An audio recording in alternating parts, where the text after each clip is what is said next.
Right, some good royal news. The Princess of Wales is back to work. Yes, Her Royal Highness held an early years meeting behind closed doors at Windsor Castle yesterday afternoon. We don't have any pictures of this, of course, but it was the first meeting that has been noted in the court circular since the Princess began her cancer treatment earlier this year. And the Prince of Wales has been doing his bit too after carrying out a private visit to 22 Special Air Service Regiment, also known as the SAS, of course, based in Hereford, alongside Kate's return to work. So while Prince Harry's jetting back to the UK on Monday, I think, next week, to attend the National 2024 Well Child Awards, the Duke has been a patron for the charity for 16 years, raising awareness and financial contributions to ensure the charity can pursue its mission to improve the quality of life for seriously ill children and their families. Well, let's discuss all of this with former BBC Royal correspondent Michael Cole. Good morning to you, Michael. Gosh, whenever I hear about the Well Child Awards and Prince Harry, I always think about the death of the late Queen, because, of course, Harry and Meghan were over in the UK to attend this very event when disaster struck. But let's focus on the good news before we delve into Harry, shall we? And the news that Princess of Wales, albeit behind closed doors, is back chairing meetings, doing what she cares so very deeply about, which is early years. Good morning, Isabel. Good morning, Ben. Good news indeed. A slow, but we hope steady and sure recovery. It was last December that the Princess did anything like this. As you say, it was a low-key meeting with members of her own staff and a representative from the Centre for Early Learning, Early Childhood. She is committed, she's vowed to support this charity throughout her life. It's her project in many ways, and she's doing that. So another good sign, she probably will be at the Remembrance Sunday ceremonial at the Cenotaph in November, and we can look out for hearing about and perhaps even seeing other small events, because the palace said that it would be a slow return, light duties, if you will, but she's back, and after that wonderful video last week, it's something to be applauded, and she goes with our best wishes, of course. And the Princess is getting back into the swing of things. Prince William, of course, has been working quite courageously whilst his father and wife have been struggling with their health woes. He was at the SAS base yesterday in Hereford. What was he doing there? Well, we won't know very much because they never, ever talk about what they do. The SAS keep their secrets very close to their battle dress. But he went down there. He's been before. Obviously, they'll be briefing him about recent work they've been doing and their preparations for doing, well, usually the unexpected. The SAS never know when they're going to be called upon to do the impossible tasks that they carry out with such vigour and courage. Well, let's talk about Prince Harry then. He is due in the country. He's flying solo. He has done pretty much in the last few years, ever since, I think it was at the funeral of the late Queen, was the last time Meghan was here. A lot of us very happy about that because Meghan has said so many terrible things about the royal family. We don't need to go into all of that. But, you know, is there a thawing in relations? It was Harry's birthday on Sunday. The Prince and Princess of Wales and the royal family wished him a very public happy birthday. Could there be some sort of meeting between the brothers, do you think? Once again, Prince Harry is travelling solo. Another trip. Another headline. But this time, what's capturing attention isn't where he's going, it's who's not by his side. As cameras caught Harry smiling without Meghan in sight, royal watchers began asking, is this independence, or another sign of distance?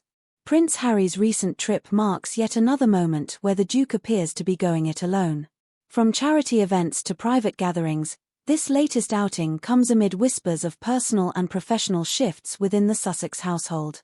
Royal correspondents have noted the absence of Meghan Markle not just in person, but in tone, photos, and even in the Duke's own public demeanour. Where is Meghan? That's the question sparking speculation across royal circles and social media alike. Some claim it's simply logistics, different schedules, different causes.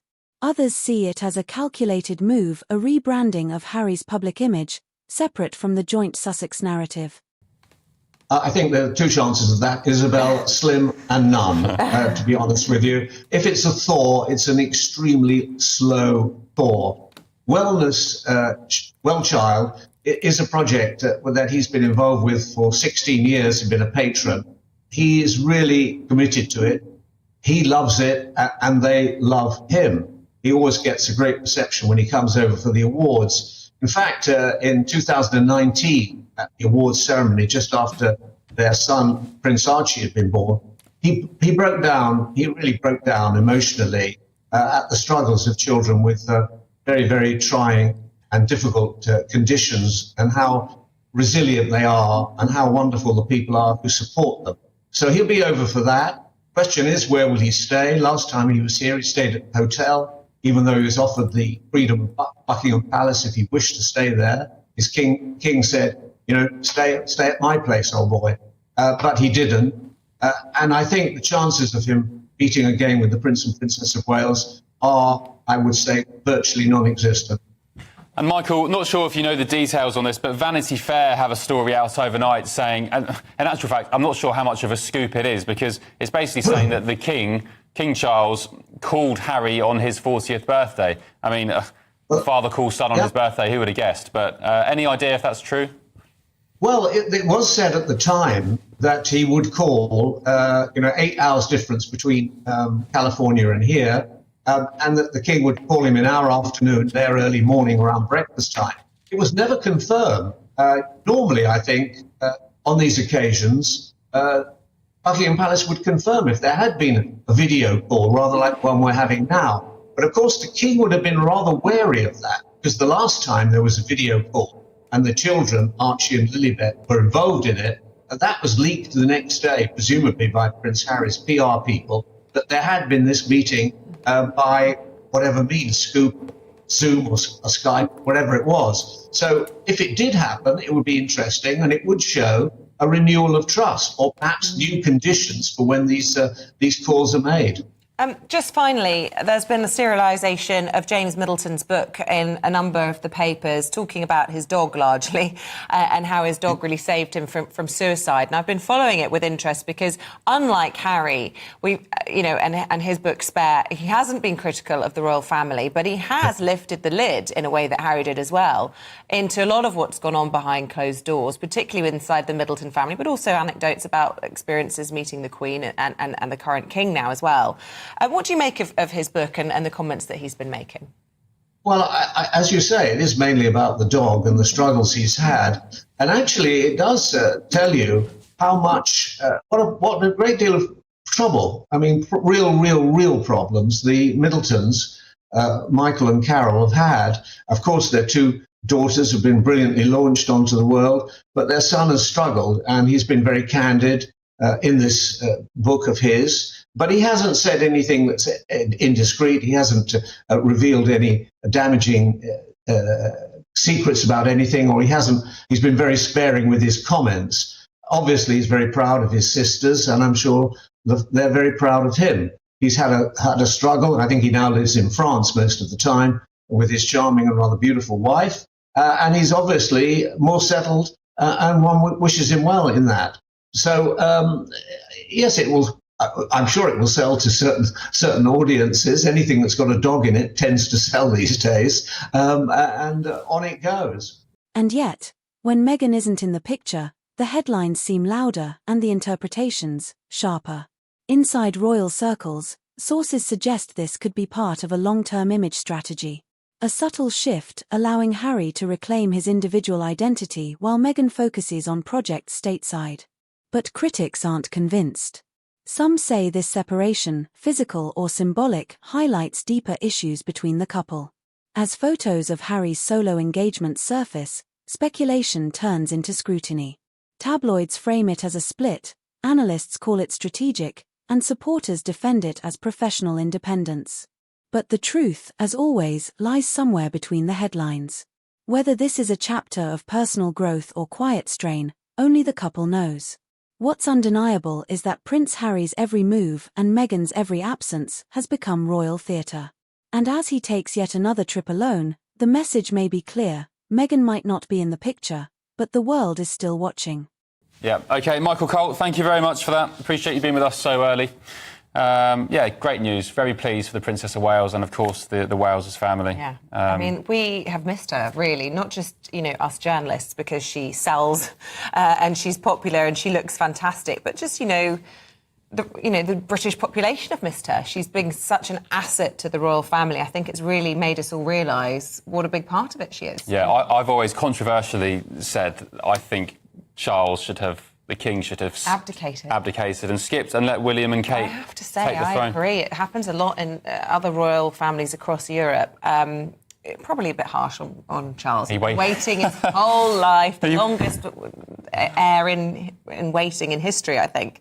But, do we want then William to take over the crown when he's in his 70s as well? Is the monarchy always going to be geriatric? I think when you have the threat, and I argue it is a threat from Harry and Meghan's behaviour, particularly Meghan. I think Harry's just been a bit of a silly boy and gone along with it. But when you have that threat to the monarchy, I think you need to modernise the monarchy and make plans to contest that. And I think William and Kate being rushed into that position would have been a good thing. Although I should say, I think King Charles is doing a fabulous job. So I feel sorry for the King as well, having waited so long, taken the throne, and then he gets hit with his But he's done a great job. He is doing a great job. So we're going to talk now to royal broadcaster Caroline Aston. Caroline, that is good news because it's another sign that she's recovering, although we do know it's quite clear that she's not out of the woods yet with cancer.